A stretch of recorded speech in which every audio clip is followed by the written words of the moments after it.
Good day, all. Ira Epstein with your financial market wrap-up, and this is for Monday, the 9th of March, 2020, about 5:07 p.m., and that's daylight savings time. Can you believe it? DST. First time I'm saying that. This is the markets as they've reopened. I wanted to do the financials after the markets reopened to give you an idea of where they are now, at least. And as you can see, it's follow-through, but I'm a little nervous. It's Tuesday. And you open up on Monday night for Tuesday trade. Remember that. Tuesday reversals could happen here. The market was down huge. You were the equivalent in many of the stock indices by the close today of approximately 2 circuit breakers down. How circuit breakers work at night. If you're down 5%, the market ceases trading until the morning cash markets open. That's what I understand it to be. I don't remember the last time I saw circuit breakers other than today, so you might want to check this, but I think I'm right. Then, when the market reopens at 8:30 a.m., in the stock market, I'm talking that Chicago time because the stock market opens, then they reopen the futures, and it can go immediately another 2% down if that's what it does. That's a 7% move.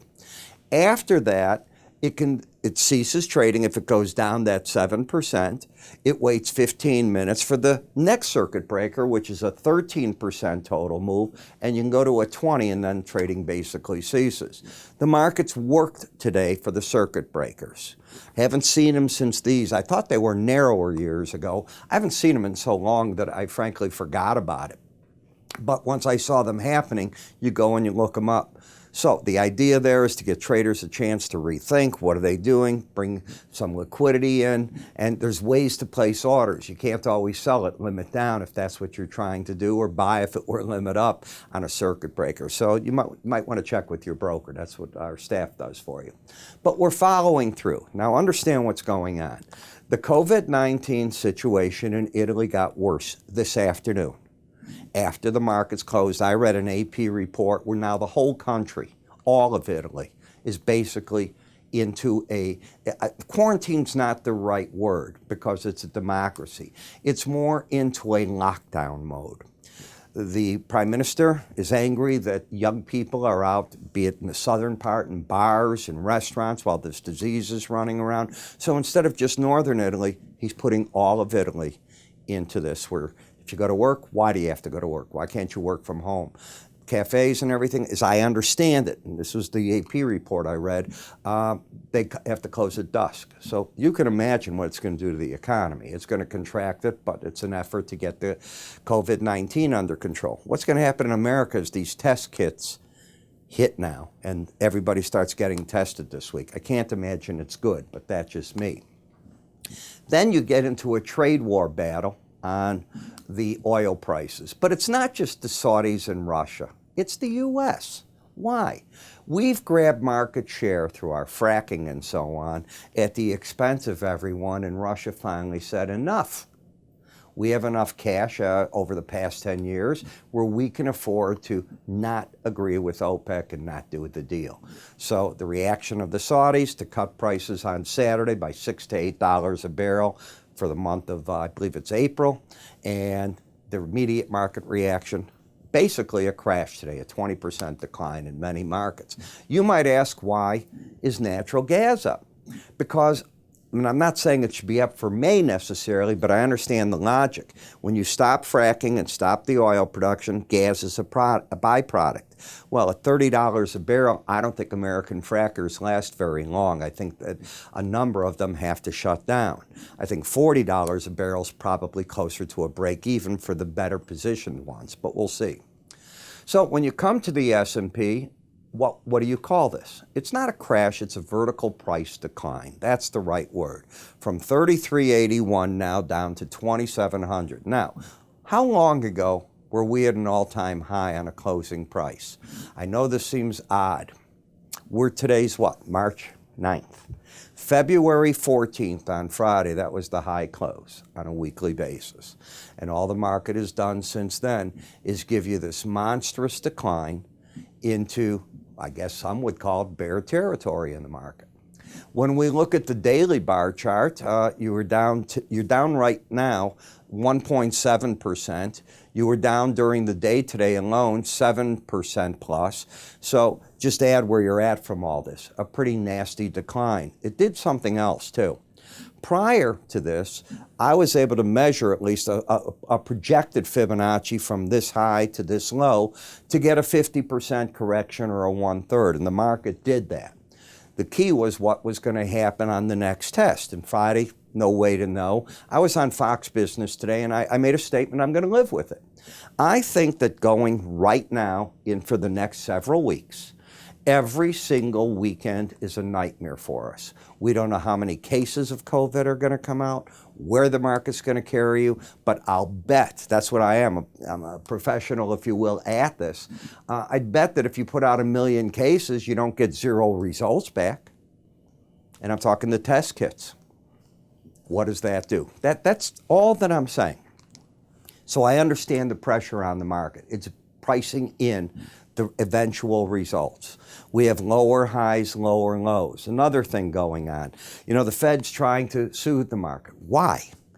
Verbally, they should. But the government can do more than the Fed here, and you don't have to shoot all your bullets. Fed can take interest rates to a -0.5% right now.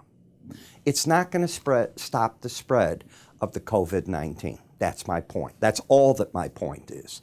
Yes, it can soothe markets, not going to stop, in my opinion, the eventual result that they can prop it up, but as the disease hits and the headlines hit and people don't go out and blah, blah, it takes a hit on the economy. When I look at where you're at here, you've crossed over the 18 to the 100-day average. This market's going to run at this 200 now. Each day it's losing points. So now it's lost in just this time 40 points, another roughly, if you look at it, another 35, 40. Figure 40 points a day. So 3207. It doesn't take very long, if 3122 rather, to get down to that 3053. That's my point. So I'm nervous about that because that's another bearish crossover in the gun side of the market. Rallies, a lot of people nervous, probably big resistance between the 200-day and the 18-day average of closes. In terms of the Bollinger Band, I don't forget my theory. This morning, if you had my morning subscriber video, this is how you looked coming in, and when the market comes down, I'm telling people I still think, even with the panic, you're going to see the pros do some covering against the lower Bollinger Band. Haven't changed my opinion. You can run on that band, but you're oversold. Tuesday coming up, I wouldn't be surprised that we get an attempt at a bounce. That's my point. Same here. You got to the lower band, that's where I think pros take some money off the table. I'm not saying the market can't break further. That's where I think they take some money off the table. Lower highs, lower lows. Now, we haven't had the bearish crossover on the moving averages here like we've got in the S&P. The Dow does, and this was the death blow to it today. It got underneath. Take a look at this. Here's the market at the close today, and here's tonight. You got the 18-day average underneath the 200. So now you've got the short-term average under everything. The algos pick up on that, and that's, I think, why you're pushing again to the downside right now. Russell, same thing. So those, algorithms are the summation of what people's ideas on trading might be and how they set them up and reactions to certain events. That's what they are, and you can't break into them because there's so many ideas in there. But I bet moving average theory plays in some part in a number of them. In the cash VIX, up and away you are, but you're getting overbought. You're back up, you hit the 60 level again. You certainly cleared that 50 level that we had back in, what was it, a year ago, February, not this February, but a year ago. But you didn't run very far with it. Doesn't mean you can't. This market is certainly not bearish, but it is over the upper Bollinger Band. So during the week, I do expect it to try to get back to the right-hand side of that. In the bonds, it's probably time for us to leave the March contract of bonds and the 10-year notes. We should be moving to the June now. I just wanted to finish this up. You're over the upper bands with embedded readings. You're certainly stretched out. Where would you put a stop if you entered them? That's the problem. In the dollar index, same thing in the dollar. Sell it, fine. Where do you put a stop? You got to play the momentum. So on the momentum, you've got both numbers of the slow stochastic under 20 tonight. But let's go. In fact, is this tonight? No, this is the close of business. It's not open yet. ICE has different hours than the Globex does. Both numbers under 20, both under 20. Both under 20. So you have a fully embedded reading at the close of business. When the market reopens, I expect to see sellers over the lower Bollinger Band hitting that market. In the eurocurrency, I wouldn't be surprised if the market tries to back to the right-hand side of that Bollinger Band. It has an embedded reading. I certainly am not one to fight it. I think on the breaks, the pros are going to buy into this market. The same in the yen, but I don't think they buy over the Bollinger Bands. I think they wait for the better probability trade. If you miss it, you miss it. What can you do? Bitcoin, everything got sold today. Bitcoin coming in was under the 18-day average. It had lost its bearish embedded readings. I had thought the market might make a run for the 18-day average. What you don't want to do is get back under these numbers. It hadn't. The market was looking pretty good on Friday, but the news today was too much, and everything. When I tell you everything, not bonds and notes, obviously, just about everything else got sold today as traders just moved in for money, liquidate my positions, I can't handle, blah, blah. So that's what happens on a day like today. In the differential between Brent and WTI crude, well, it got under $3 today, that I can tell you. It's a price crash, but there's a point at which maybe it gets too far overdone. For the day today, you were down 22.89% in the May Brent. When you come over to the WTI, you finished the day off today down 24%. I'll let you trade events like that. And where do you put a stop if you want to get short down here? There's a point where you walk away from some of these markets. The risk is too big. Gasoline, here's what we know. By the way, here's what we know about inflation. There is none. Not with these type of prices in the market. So the Fed has full employment, no inflation, yet they keep cutting interest rates. There's a group of people that don't think this is the Fed issue right now. It's more of a government should be stepping in and spending money, fiscal spending. That would be a good thing to cushion it, but that's my school of thought.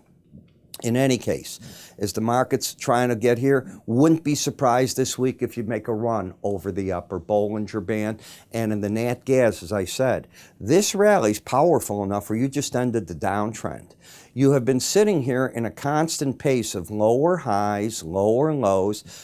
Get the lower Bollinger Band. Again, I think the pros came out. And if you get back over this high, I don't think you can be short. That's what I'm saying. And that's why I'm thinking, why is that occurring? And it just dawned on me that if there's less oil production because frackers get hurt with price, there's not as much natural gas. It's the beginning of the market getting back in balance. And guess what causes that? Price. Does happen. We're going to write about all this and much more every day throughout. And how you get our market research, if you haven't tried it, is really simple. You just go to our website and sign up under free offers. We cover sector after sector. It's written by seasoned pros in this market. We not only write, but if you get into our charting software, we're talking to you throughout the day. And if you miss a conversation, you can just go into our menu, play it back. But during the day, it's nice to hear what the different traders are doing. We cover all these areas, and no, you don't have to get an email alert on each one of them or the email. You can choose the areas you want. We'd like to show you what the difference is between our research and others. It's that simple. How do you get to it? Go to our website under free offers, market research. There's other offerings there for you as well. Click up here. It'll take you there as well. I'm Ira Epstein. You have a good day, and I'll talk to you all tomorrow.